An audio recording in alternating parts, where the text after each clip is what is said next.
Aikido is known today as a graceful, fluid, and deeply philosophical Japanese martial art, but its origins stretch back through centuries of conflict, spiritual exploration, and personal transformation. To understand how Aikido emerged, we begin with the early martial traditions of Japan, where the samurai developed systems of combat known as byujutsu or bujutsu. These arts, designed for survival on the battlefield, eventually evolved into various forms of jujutsu. Schools like Daitō-ryū, Yoshin-ryu, and Tenjin Shinya-ryu refined techniques involving joint locks, throws, pressure points, and the skilled manipulation of an opponent's balance. The concepts of redirection, control, and subtle use of leverage that these arts developed would one day become central to Aikido. The story of Aikido truly begins with its founder, Morihei Ueshiba. Born in 1883 in Tanabe, Japan. As a young man, he was physically small and often sick, yet intensely determined. This drive led him to immerse himself completely in the study of martial arts. Over the years, he trained in judo at the early Kodokan, practiced various forms of kenjutsu, and most importantly, became a dedicated student of Takeda Sakaku, the headmaster of Daitō-ryū Aiki-jūjutsu. Under Takeda, Ueshiba learned the core technical foundation of joint locks, pins, and powerful throws that would later shape Aikido's mechanics. But Ueshiba's journey was not purely physical. Alongside martial training, he explored spirituality with equal intensity. His involvement with the Shinto-influenced religion Omo-tokyo, led by the charismatic priest Onisaburo Deguchi, transformed his understanding of what martial arts could be. He began to believe that the highest purpose of martial skill was not to defeat or dominate others, but to achieve harmony within oneself, with the opponent, and with the universe. Violence, in his view, should not be met with more violence. Instead, a martial artist should strive to neutralize aggression, while protecting both themselves and the attacker. This shift in thinking created the philosophical foundation of what would become Aikido. In the late 1920s and 1930s, Ueshiba's own martial art began changing noticeably. While still rooted in Daitō-ryū, his techniques grew softer, more circular, and more fluid. Harsh joint breaks turned into controlled holds. Direct clashes became elegant blending motions. Students observed that his movements no longer resembled the strict jujutsu he had learned, and the art was called by several names, including Ueshiba-ryu and Aikibudo.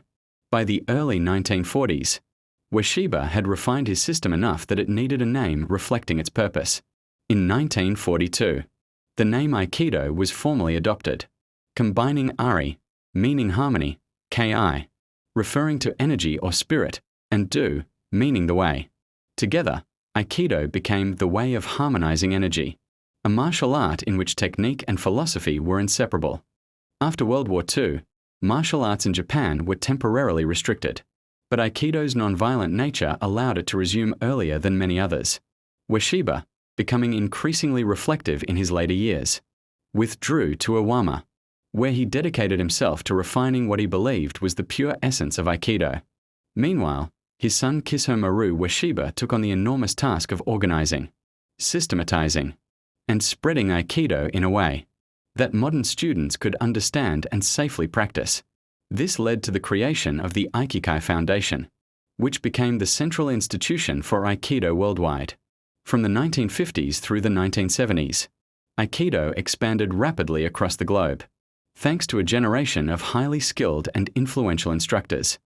Koichi Tohei brought Aikido to the United States and emphasized the role of relaxation and Ki. Gozo Shioda created Yoshinkan Aikido, a sharp and structured style, known for its practicality and adopted by the Tokyo Metropolitan Riot Police. Kenji Tomoki developed a competitive form of Aikido, integrating sparring and randori. Morihiro Sato preserved the specific techniques and weapons work Ueshiba developed in Iwama. Minoru Mochizuki carried Aikido to Europe, blending it with his extensive knowledge of judo and karate.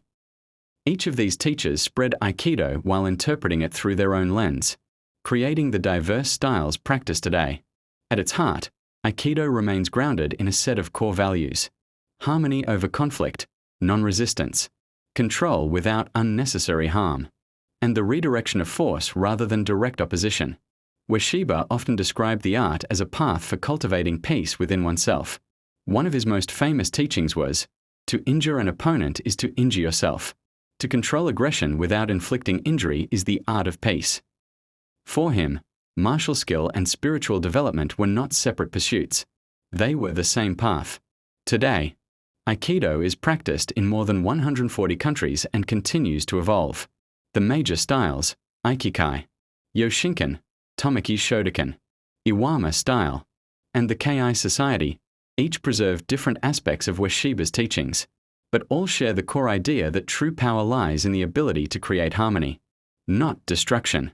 Although interpretations vary, the essence of Aikido is found not in conflict but in resolution, not in overpowering an opponent but in guiding energy with clarity, intention, and compassion. Aikido's history is a journey of transformation. From the battlefield, techniques of ancient jujutsu, to Morihei Ueshiba's vision of a martial art that heals rather than harms. It is the story of a warrior who became a philosopher, and of a martial practice that evolved into a path of peace. In Aikido, the ultimate victory is not winning over others, but mastering oneself, and discovering the strength that comes from harmony with all things. Dans l'amour, il y a le bon et le mauvais amour. L'aïkido sauvegarde le bon.